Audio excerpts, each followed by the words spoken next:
What's up, everybody? It is your friendly neighborhood BJJ podcast for Rafa Sparza coming to you, live. It's mostly, what is this, 419? I was going to say 420, but you kids with, the marijuana and stuff. Too much. Anyway, we're here for a very fun day. Also a very stupid day. Let's get to the fun. Whittaker, Gastelum. Super fun tonight. We're going to do a full actual show for that. The dumb. Where do I even begin to go off on this? Ben Askren and a Paul brother are going to fight tonight. I'm not ordering it. I will not pay for it. In fact, if you are going to order it, I ask that maybe you reconsider donating to that to some worthy MMA gym, buy a product from an MMA athlete, something else, rather than paying $49.99. If you are going to pay for it, then I know you have disposable income. So then I would ask you to seriously consider still donating or buying a product from somebody in the MMA community. It seems like the right thing to do, because Ben Askren, his boxing does not deserve your money. Let's be very frank. And the fact that we have a Paul brother tonight that is going to be fighting should inspire no confidence in anybody. Legitimately. However, Thriller, the organization that is putting this event together, they have said that they want to create like the WWE version, which, by the way, not even accurate, of spectacle over any kind of real athleticism. And I get that. We also do have breaking news right now. It seems that Brett Okamoto is reporting, per the UFC, tonight's canceled Stevens close fight will be rebooked as soon as possible. And it appears that your co-main event is no more. Tough night. Again, losing a real fight hurts. But we're here today with somebody who I think can help us make sense of the nonsense. So let's go ahead and play his music. Ladies and gentlemen, we're going to welcome back to our show one Dan Hubler. Here is his intro. Bitch better have my money. Bitch better have my money. Pay me what you owe me. Bitch better have my money. Oh, that even took one of the old. I don't even remember putting it on quite like that. Dan, how are you doing, sir? Pretty good. How are you? I'm feeling good. I'm seeing the mutton chops becoming a little bit of a replacement for this. Is that the goal that's happening now? No, that's not at all the goal, so I gotta fix that later. I'm sorry. I've seen you in your natural habitat of educating the youths, but I've also seen you, you're still repping your 10th Planet Palmdale out that way, sir. Oh yeah, it's recently it's probably I think it's one of the new 10th planets in California at least, and Jimmy's a really great instructor, and it's a pretty cool gym to train at. Well, it's very dope that you would promote them.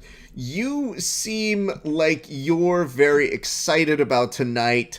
I am nervous because I consider this to be a sad day for combat sports, yet you, the consummate bettor, may have a more optimistic side.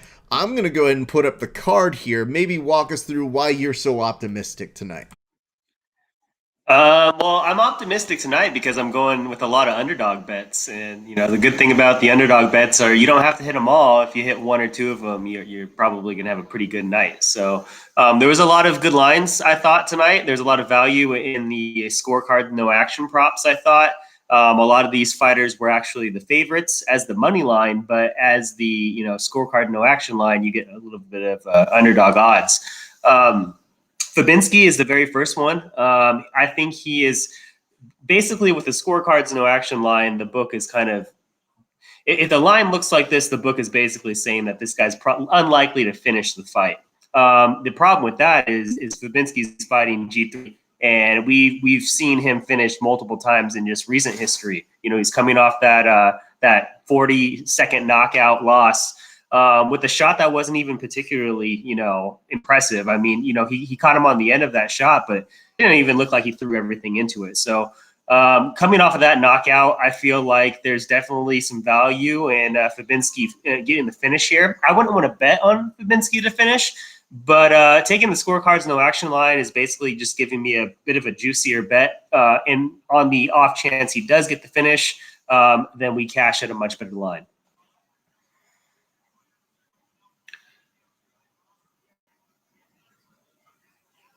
Can't hear you, Ref. Sorry, I pressed one button, not two here. So let me get this straight. You're excited for this one, but I do want to ask, I do notice something else on this card here. You have Close, and I believe we just got word about him in the co-main event. How does that make you feel? I mean, it definitely is relieving, to hear that he was hurt backstage, that he didn't go out there and try and fight. Had he gone out there and tried to fight, and then I lose my bet, then I wish I would have had this information beforehand. But see, the scorecard no action line, I still think was pretty solid. With Jeremy Stevens, again, recent fight history, it may be a situation where his chin is cracked. He's been in a lot of wars. Close obviously was knocked out against Benny in his most recent outing, but that was kind of a situation where I think he might have gotten overzealous chasing the finish and kind of wore himself out and caught one clean. I don't think he would have made that mistake again against Jeremy Stevens, but again, no one will know until they rebook that fight. Okay, I'm gonna ask about Munoz, and then we're gonna probably spend some time on another topic, but let's go straight to Munoz. Yeah, so with Munoz, we're getting pretty good action too. We're getting basically coin flip odds plus 100. He's fighting Violent Bob Ross, and he just hasn't been consistent enough. Pena hasn't been consistent enough for me to see him as the rightful favorite in this fight. He's been a little bit hot and cold. We've seen some poor fight IQ type decisions where he's been, ahead in a fight, but he's allowed himself to put his head in positions where he could be submitted and ends up losing in the third round in a fight that he clearly should have won. So those kind of things, those intangibles are kind of one of the things that you have to consider. And then you also have to consider, with his frame, with him being so long and lanky, going up against a guy who is obviously a much stouter wrestler. I think it kind of plays in Munoz's favor. If he can get Bob Ross on the ground, if he can make, some scrambles happen, I could see him chasing a finish. I could see Pena putting himself in a bad situation as he has in the past, where he's not fully aware of head positioning and stuff like that, and gets caught in something he shouldn't get caught in. So I'm taking the Munoz scorecard no action line. I could see this being a very close fight and a decision going to either guy. So that's why I think the person who's more likely to finish is probably going to be Munoz, and that's why I'm taking the line.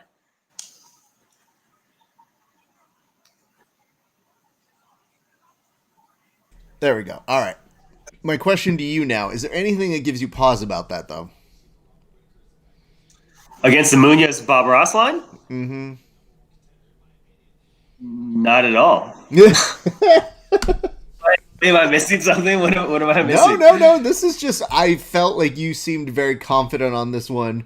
Violent Bob Ross is a popular person, so it does tend to be, as a commoner, if they were watching it, they'd be like, well, why would you not go for Violent Bob Ross? I know his nickname. That should be good enough.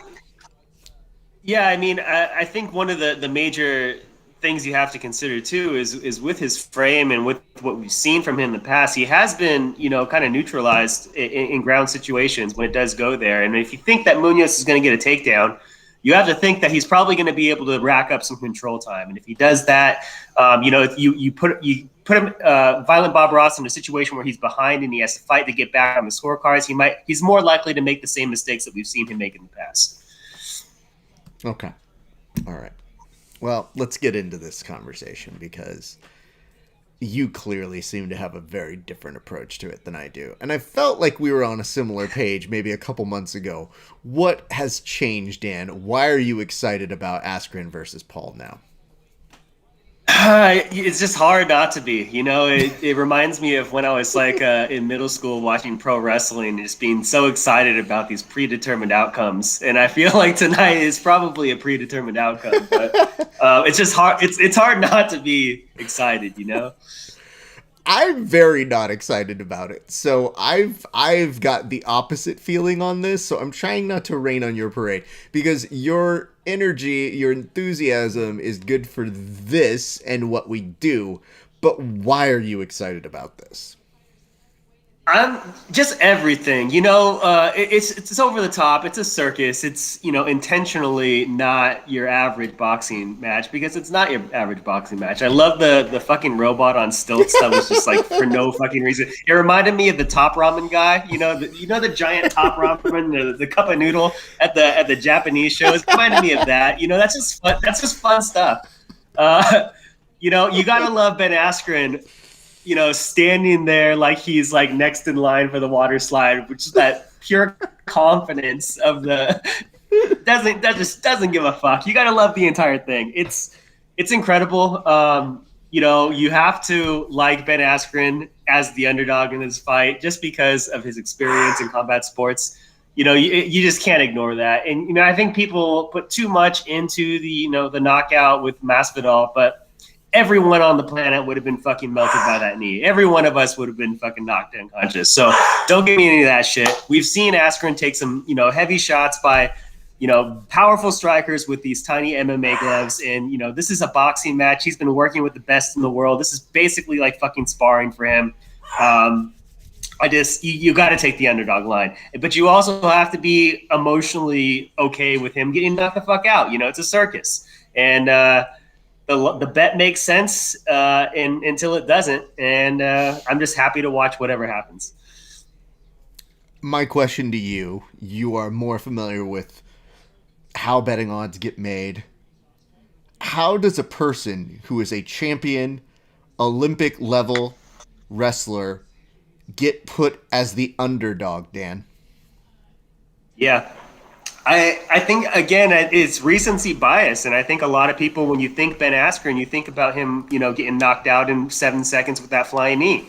And I think if that's the only thing that you're thinking about, you are, ignoring his entire body of work where he's been this consistent combat athlete for almost his entire career. I'll be very clear there. Nobody's ignored his body because he has flaunted it at every opportunity he's gotten.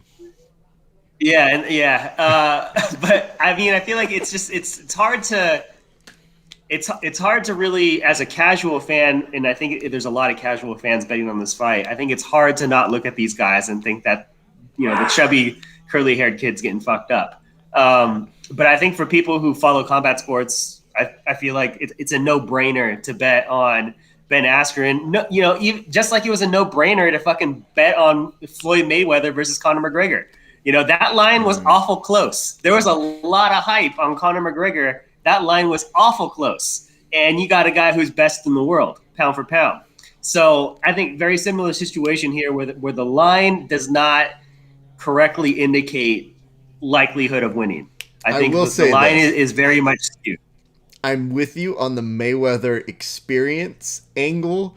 I am not with you on the Mayweather as clearly one of the best in the game at that field with that big of an advantage, because with Askren, we're just saying his striking's not good, but his chin and his weird stamina for being as oddly shaped as he is will be two proponents for him. I have a question, and then I'm going to propose the scenario in which I have been very nicely given a gift by one of my friends on what they think is going to happen. But is there any way, because you mentioned it's a circus, is there any way that you do see the Paul brother ending up getting the win? And if so, how? Absolutely. Like violent knockout. Yeah, you have to see, like, all of us have played that in our heads at least a couple of times, You just don't know what to expect because, you have to look at the Paul brother as a amateur boxer. He has 2 fights or whatever, but they're not real fights. So you have to look at it as an amateur, but you also have to consider that he's young. He's probably in his prime as far as, physicality. He's actually, working out with real trainers. He has real sparring partners. Now, I've heard that he doesn't spar with anyone who gives him any trouble in the gym. And then there was, we had Marcus Perez, the UFC fighter, say that he went and worked out with them. And Jake Paul came on really strong in the first round and then got beat up every other round after that. So, take that with a grain of salt. That could just be a guy who didn't get paid what he was promised or whatever it is. But from what it sounds like, is that he's at least working out with trainers, professional trainers. He's at least sparring with professional athletes. So you have to at least give him a chance. The scenario in which somebody proposed to me was that, let's say the moment things look really good for the Paul brother and he goes on a flurry, that one of the referees will stop it because that will be something that they can build off of. Do you think that is a likelihood? I think it's definitely something that Askren has considered. I guarantee his corner has thought about that. I'm sure nobody is pretending that Ben Askren winning this fight is good for the platform that it's on. Jake Paul is, obviously a headliner for this. I don't know, is it Triller? He's like a headliner for this platform, and they need him to win. So I guarantee Askren's team has thought about this. I'm sure that they've worked on, getting off the ropes and not making it look like, they're absorbing too much damage. I'm sure it's something that they're thinking about. But I could absolutely see it happening. Okay. That somebody gifted me that explanation and I couldn't get out of my head. What say you about this whole thing of Askren taking him down in the contract?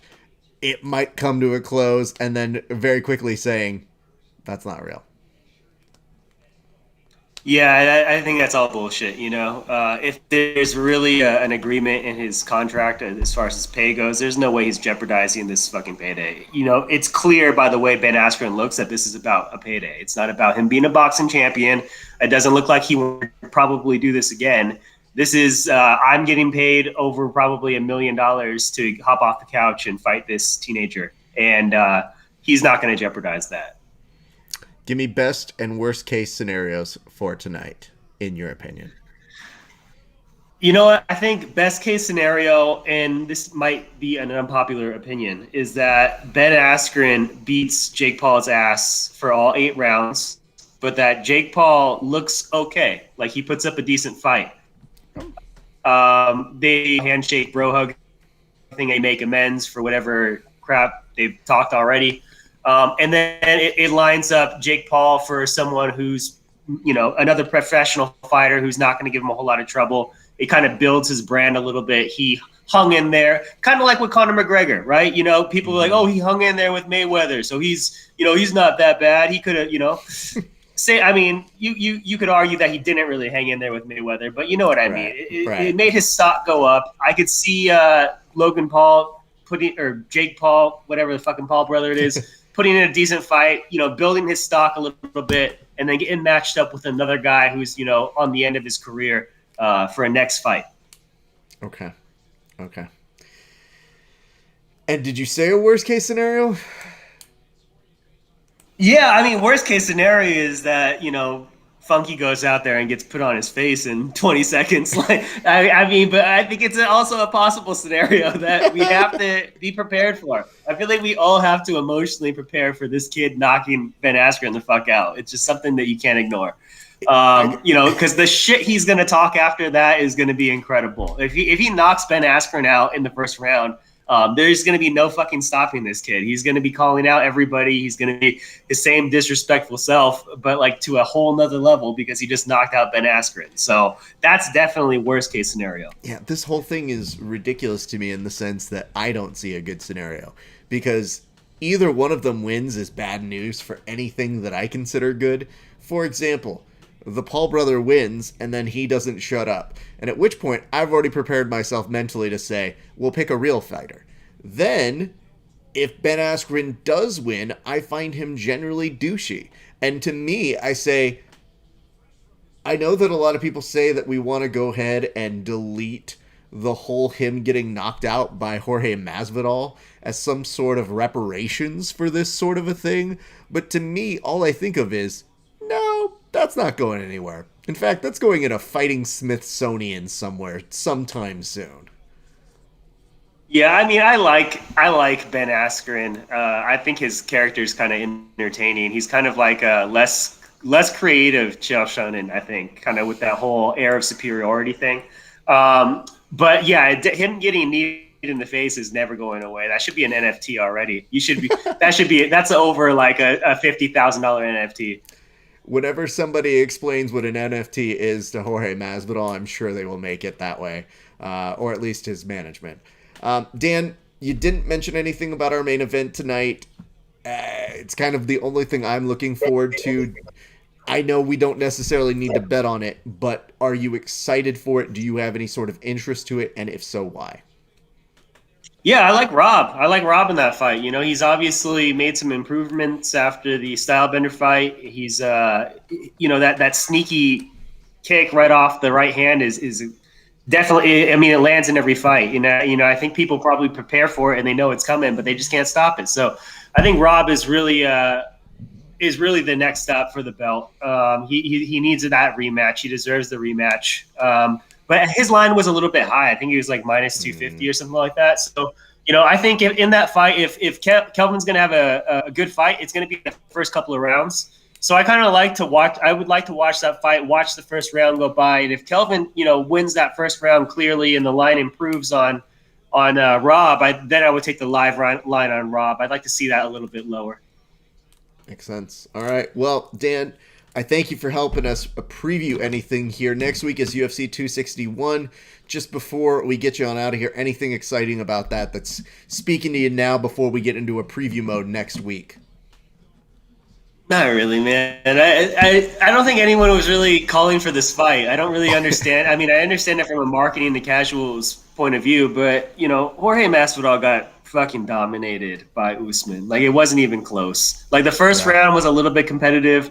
But after that, once Usman got his wrestling going, it just wasn't even close. So you could tell that they were miles apart on the wrestling exchanges and the scrambles and all that stuff. So I don't know why we need to see it again, especially so soon. I would love to see, Masvidal fight someone else. Colby Covington obviously would be a great choice. But, I'm not super stoked for that fight. I think it's a no-brainer that you bet on Usman. But because of what happened last time, the line is so ridiculous, it's not even worth betting on. So obviously in those type of fights, I'm less enthused to watch when there's no money to be made. Fair enough. Last question. Are you buying the pay-per-view tonight? The Jake Paul pay-per-view? Mm-hmm. Absolutely not. I'm going to stream that. I'm going to stream the shit out of it. Ladies and gentlemen, this is a good time to remind you, pay teachers more, because even if they wanted to make terrible decisions, they should have the choice to make it and then do more with it. Dan, I thank you very much for your time. We're going to run into you next week, my friend. Yeah, absolutely. Hit me up. DM me if you want a link, and I'll hook you up. I've been holding strong. I may not, and I may. We'll see what happens when I buy it. Dan Hubler, everybody. Right, later. I love the fact that we just ended that stream with Dan telling me to get the illegal telecast. Or I'm sorry, just a stream link. I don't know anything about how that would work. All right, kids, here's what's going to happen. I'm going to take them about 2.5 hours off. I am going to go do some errands, but I will be watching my good friend Tony Burchak fighting in the UFC. I would encourage you to stick around, watch that one. He is leading off the telecast here tonight, but we're going to return somewhere about 7:05 tonight to do a full fight companion, and we'll be watching along, and maybe you'll get some updates about the Askren and that Paul brother, whatever his name is. My name is Rafa Esparza. Don't go too far. We'll see you guys back in a couple hours.